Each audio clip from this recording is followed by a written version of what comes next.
Саламатсыздар ма, құрметті математика сүйер қауым. Бүгін біз өрнектерді ықшамдау, яғни практика бөлімі, бұл жерде есептер шығарамыз. Енді мысалы бізде бөлшекті қысқартыңыз деген шартпен есеп келген екен. Енді біріншіден есеп шығарар кезде бөлшекті қысқарту үшін міндетті түрде алдыңғы өтілген тақырыптардағыдай көбейткіштерге жіктеу керек. Мысалы мына жерде қарасаңыздар, x-ті жақшаның сыртына шығарып жібереміз. Сол кезде 3 минус y қалады. Ал мына жерде 2-ні жақшаның сыртына шығарып жібереміз. Және де мына таңбаны жазу түсініксіздеу болатын болса, мына 2-нің алдындағы таңба жазылады. Мысалы бірінші тұрған 2 y-тің алдындағы таңбаны жазасыздар. Ол кезде не қалады бізде? Y минус 3 қалады. Мысалы тағы да бір түсіндіріп өтейін. Егерде жақша шығару түсініксіз болуы мүмкін. 2y минус 6 деген жерде 2 жақшаның сыртына шығып кету себебі ол былай болады. 2y азайтылған 2 көбейтілген 3 деп аласыздар 6-ны. Сол кезде 2 екеуінен де жақшаның сыртына шығып кететін болса, y минус 3 қалады деп түсінеміз. Енді бөлшектің бөлімін дәл осылай шығарамыз. Бұл жерде қарасаңыздар, x-ті жақшаның сыртына шығарсақ, y минус 3 қалады. Қосылған, бұда да 2-ні жақшаның сыртына шығарып жібереміз. Y минус 3 болады. Енді бөлшектің бөлімі бізде дайын тұр. Y минус 3-ті ортақ көбейткіш ретінде жақшаның сыртына шығарып жібереміз. Қалғаны келесі жақшаға жазылады, x қосылған 2. Енді мына жерде минусы алдына шығу керек. Сол кезде орын ауысады ғой. Так, x 3 минус y. Так, минус таңбасына шыққандықтан 2-нің алдындағы таңбаны өзгертеді. Және де мына жеріміз 3 минус y болып қалады. Бұл жерде де енді бірдей болды. 3 минус y-ті ортақ көбейткіш ретінде жақшаның сыртына шығарамыз. Мына жер x минус 2 болып қалады. Так, y минус 3 және де x плюс 2 өзі жазылады. Енді бөлшектің бөлімінде мына минусты бөлшектің алдына шығарамыз. Сол кезде орын ауысады. Минус бөлшектің алдына кетеді. Жеріміз 3 минус y және де x қосылған 2 болады. Үстіңгісін өзін жаза саламыз. 3 минус y және де x минус 2. Енді мына жерде y минус 3, y минус 3 қысқарады. Сол кезде минус x минус 2 бөлінген x плюс 2 қалады. Міне есептің шығуы бітті бізде. Так, енді мына есепте біз бірінші мына жақшаны орындап алайық. Осылай орындаған дұрыс болады. Енді мысалы қарасаңыздар, сразу жалғастырып шығарып кете береміз. Так, мына жерде ортақ бөлім беру керек. X минус y-тан береміз. Ал мына жерге x плюс y-тан береміз. Енді мен тең деп жаза берем берілген. Бөлшектің бөлімі x қосу y x минус y болады. Енді мынаны көбейтетін болсақ, жеке-жеке көбейтіміз керек. X-ті бірінші x-ға көбейтеміз.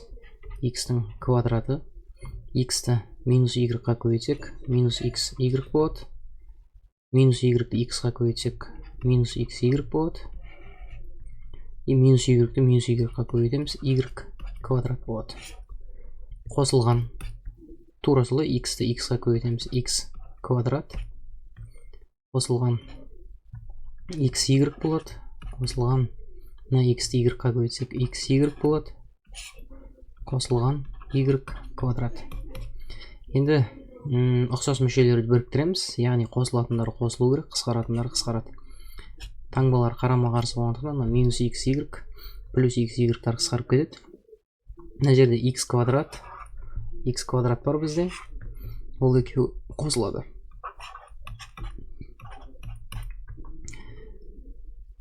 және де y квадрат y квадраттар қосылады. Бөлшектің астын өзін жасақта болады, немесе асты формулаға келіп тұр, x квадрат минус y квадрат деген. Енді теңдеуді осылай қалдырамыз. Екіні ары қарай шығаруға болады. Бірақ енді оны келесі амалда жасаймыз. Екінші жақшаны есептейік қазір. x квадрат қосу y квадрат. Енді мысалына бірдің үстіне біз 2xy-тан бере салсақ. Демек, плюс 2xy болады. Бөлшектің асты 2xy деген сөз. Енді мысалы мынау бөлшектің алымы бізде формулаға келіп тұр.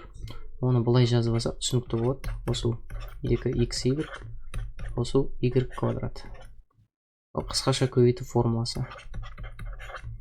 Тең x қосу y-тің квадраты асты 2xy. Міне шықты. Енді үшінші деп есепті толық орындап жіберейік. Міне бірінші мынаны жазуым керек. Мына жерде мынаны жазуым керек. X'ін жақшаның сыртына шығарып жібере салайын. X квадрат қосу y квадрат асты x квадрат минус y квадрат. Көбейтілген. Мынау екінші мынаны осыны жазамыз. X қосылған y квадрат асты 2xy. Енді мына жерде бөлу деп тұр. Бөлуді көбейтуге ауыстырайық. Мына үшіншісі мына жер. Көбейтуге ауысқан кезде орындар ауысады. xy және де астына x квадрат қосу y квадрат кетіп қалады екен. Жалпы айтқан кезде мына жердегі мына жерді ашып жазасақ дұрыс еді. Мейлі енді ешнәрсе етпейді. Енді қысқартамыз. Мына жерде 2 мен мына 2 қысқарады. xy мен xy қысқарып кетеді былаймен. Және де x квадрат қосу y квадрат қысқарады. Енді мына жерде x қосылған y квадраты қалды. Енді формуланы ашамыз астындағы. X минус y, x плюс y. Бұл жерде квадратымен мынау қысқарып кетеді. X плюс y, ал асты x минус y күйінде қалады. Міне есебіміз шықты. Өрнектер ықшамдалды. Түсініксіз болып жатса, скорысын кішкене азайтып, немесе видеомен бірге түсініп отыруға тырысыңыздар негізі. Және де осылай әр амалды жеке-жеке шығарғандарыңыз дұрыс болады, егер есеп ұзақ болатын болса. Үшінші. Бірінші, мына жақшаны толық орындауымыз керек. Мына бірінші мына жақшаны. Енді мен былай деп алайын бірінші. 2. Мына жерде 2a минус b-ны жазам. Байқап қарасаңдар, мына жерде мына екеуінің орны ауысқаны дұрыс болады. Себебі a квадрат, 4a квадрат бірінші жазылған дұрыс. Демек, мына минусын алдына шығарамыз. Мына плюсті барып өзгертеді. Минус 6b 4a квадрат минус b квадрат. Азайтылған 4 2a қосу b. Енді мысалына 4a квадрат минус b квадрат дегеніміз бізде 2a минус b и 2a плюс b-ның көбейтіндісіне тең. Демек ортақ бөлім болған бірден беріледі. Мынаған плюсі керек. 2a плюс b. Мынаған 2a минус b керек. Демек, мысалы мына жерде мына жерге қызылмен жазып қойын. Жоғарғы жағына 4a квадрат минус b квадрат дегеніміз ол бізде мына жер былайынан алсаңыздар дұрыс болады. 2a квадрат азайту b квадрат деп. Сол кезде 2a минус b 2a плюс b деп формуламен ашылу керек. Енді есебімді ары қарай жалғастырып кетем. Демек, мен астын жазып алам. Асты менде 4a квадрат минус b квадрат күйінде тұра берген дұрыс. Немесе бұлай ашылған түрінде де жаза беріңіздер. Кейін жасай саласыздар. Маған осылай ыңғайлы. Енді 2a-ны 2-ге көбейтсек, мына жеріміз 4a болады. қосылған b-ны 2-ке көбейтсек 2b болады. 1-ді 6b-ға көбейтеміз, өзі шығады 6b и минус 4 2 көбейтіледі 8a, және де мына бөлшектің алдындағы минус мына b-ның алдындағы минусқа әсер етеді, сол кезде плюс 4b болады, таңба өзгеріп кетеді. Енді мысалы мына жерде қарасақ 2b-дан 6b-ны азайтсақ минус 4b болады, ол мына плюс 4b-мен қысқарып кетеді. Демек мына жерді толық қысқартсаңыздар дұрыс. Немесе былай түсінсек, 2b-ға 4b-ны қосамыз, 6b-дан азайтсақ бәрібір 0 емес пе? Осылайынан шығады. Сосын 4a-дан 8a-ны азайтамыз, минус 4a болады. Бөлшектің астын жазайық, 4a квадрат минус b квадрат. Осылай қалады. Екінші мына жақшаны орындаймыз. 1 қосылған 4a квадрат плюс b квадрат. Асты 4a квадрат минус b квадрат. Енді ортақ бөлім берсек, маған 4a квадрат минус b квадраттан береміз. Оның астында 1 бар, демек мына жерге 1 ғана беріледі. Бөлшектің асты 4a квадрат минус b квадрат болып тұр. Енді бір бөлшекке жасақ, 1-ді көбейтсек, мына 4a квадрат минус b квадрат өзі шығады. Қосылған 4a квадрат қосу b квадрат. Енді мына жерде минус b квадрат пен плюс b квадрат қысқарады екен, анау екеуі қосылса 8a квадрат болады. Асты 4a квадрат минус b квадрат күйінде қалады. Енді үшіншілеп мынау біріншісі мен екіншісін бөлеміз. Минус 4a квадрат минус b квадрат. Енді көбейтуге айналдыра салайын, үстіне 4a квадрат кетіп қалады, минус b квадрат. Асты 8a-ның квадраты болады. Мына екеуін қысқардық. Сосын мынаның квадраты мен a қысқарып кетеді, 4 пен 8 қысқарып кетеді. Мына жерде 1, мына жерде 2 қалды. Демек минус 1 бөлінген, мына жерде 2 бар, a бар, 2a қалды. Есеп шықты оқушылар. Негізі видеоны көрген бетте есепті шығара аламау деп ойласаңыздар, бірінші өздеріңіз шығарып алыңыздар, сосын менің нұсқаммен салыстырғандарыңыз дұрыс болады. Ол с веками проверено дейді ғой, ол талай жылдардан бері үйренем деген адам ғой, ол жақсы метод негізі. Ол талай жылдан бері тексеріліп келатқан негізі. Өзім де солай үйренгем, көп есептердің шығару жолын сіздерге де айтып жатырмын. Так, келесісіне есепті не істеуіміз керек? Бірінші ойланып алайық. Енді мысалы қарасаңыздар, мына есеп ұзақтау шығуы мүмкін қазір. Бірақ енді бөлшектің бөліміне назар аударайық. a-ның 4 дәрежесі минус 4a квадрат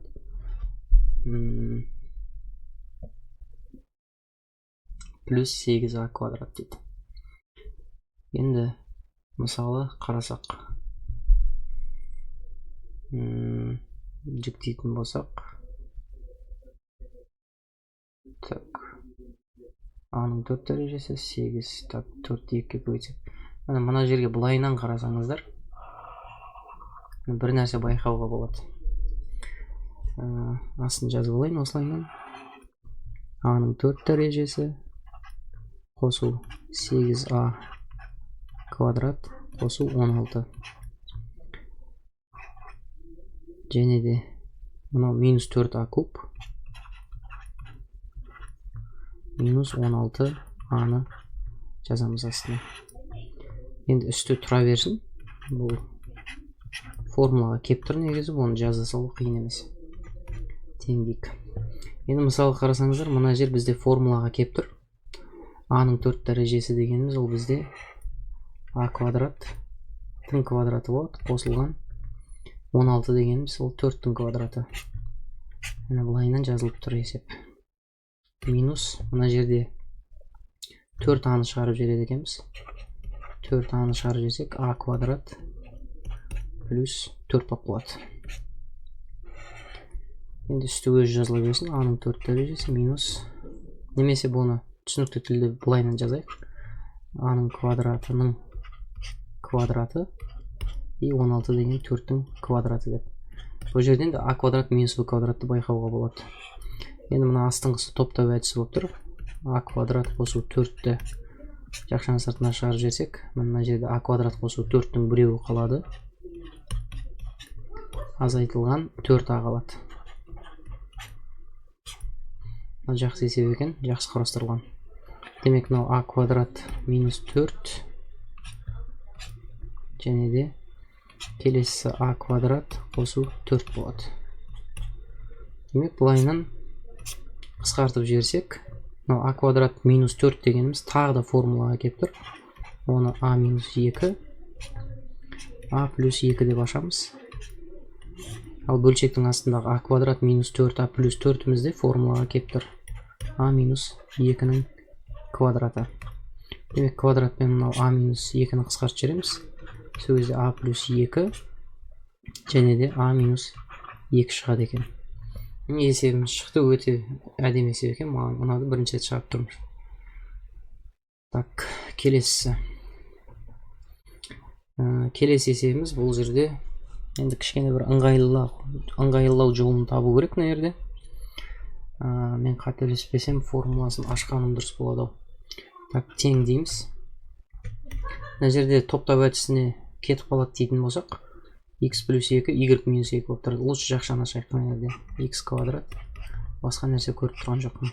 2x минус y квадрат плюс қанша болып тұр? Плюс 2y болады екен. Енді бөлшектің астын жазамыз. X минус y плюс 2 дейді. Так. Енді есептесек, былайынан көрейік. Мына үстіндегі мына екеуін жазып аламын. X квадрат минус y квадрат қосу 2x қосу 2y.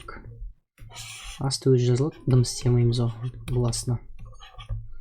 Тең, мына жерде формула болып тұр. Астына қарай жаза берейін. X минус y, x плюс y болып тұр. Қосылған 2-ні жақшаның сыртына шығарып жіберсек, x плюс y күйінде болады. Қазір астымен қысқарып кетейін деп жатыр. X минус y плюс 2. Енді топтау әдісі, мұны екеуі жақшаның сыртына шығып кетеді өзі. Келесі жақшада x минус y плюс 2 қалады. Асты дегеніміз x минус y плюс 2. Міндетті түрде осылай шығару керек оқушылар. Бірден x-тің, y-тің мәндерін қойып жібермей. Негіз олайда шығарсақ болады, бірақ жалпы бізге есептің мағынасын үйренуіміз керек, есептің шығару жолын үйрену керек. X қосу y. Енді x-тің орнына 15-тен 4-ті жазамыз, қосылған 0,4 дегенде 10-нан 4 деп аламыз. Енді бұл жерде ортақ бөлімі 30 болады. 30-ды 15-ке бөлсек, мына жерде 2, 30-ды 10-ға бөлсек, мына жерде 3. 2 жердегі 4-іміз 8, қосылған 3 жердегі 4-ім 12. Мысалы, мына жеріміз 20 болып тұр, мына жеріміз 30 болып тұр. Егер мысалы амалдарды орындалуға байланысты тақырыптарды көргіңіз келсе, мен видеоларымның ішінен тауып аласыз.